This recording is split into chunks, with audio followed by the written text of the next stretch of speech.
یہ بت ہیں. بتوں کے لیے جو آیتیں نازل ہوئی جب اللہ تعالیٰ نے جگہ جگہ فرمایا کہ نہ ان کو پکارو جو ہل بھی نہیں سکتے، دیکھ بھی نہیں سکتے، جواب بھی نہیں دے سکتے، تو ان سے مراد ناظرین بت ہیں. یہاں بتوں کی نفی کی گئی، اور ہر جگہ پکارنا بھی نہیں بلکہ دعا کرنا بھی ہر جگہ نہیں ہے، بلکہ بعض جگہ تدعون کے معنی یدعون کے معنی جو ہیں وہ عبادت کے ہیں کہ ان بتوں کی تم عبادت نہ کرو.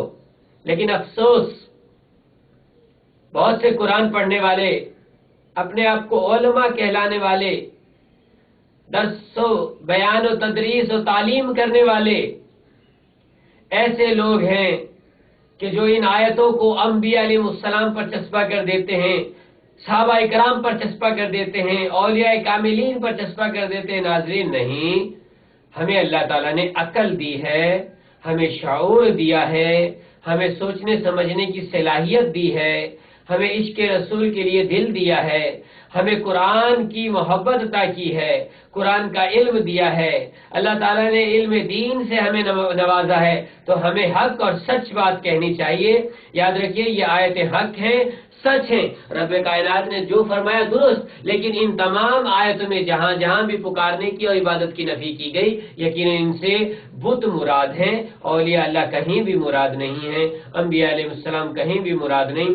اگر کوئی کسی تفسیر میں دکھائے گا بھی تو ہاں میں آپ کو ابھی سے پیشن گوئی کر رہا ہوں، اگر کوئی آپ کو کسی تفسیر سے کھول کے دکھا بھی دے کہ دیکھیں حضرت ابراہیم علیہ السلام کو یہاں اس طرح پکارا گیا، حضرت فلاں نبی کو اس طرح پکارا گیا، یاد رکھیے وہاں بھی آپ اگر تھوڑی سی غور و فکر کریں گے تو آپ کو یہ چیز مل جائے گی کہ وہ لوگ انبیاء علیہ السلام کے مجسمے بنایا کرتے تھے، ان کے بت تراشا کرتے تھے.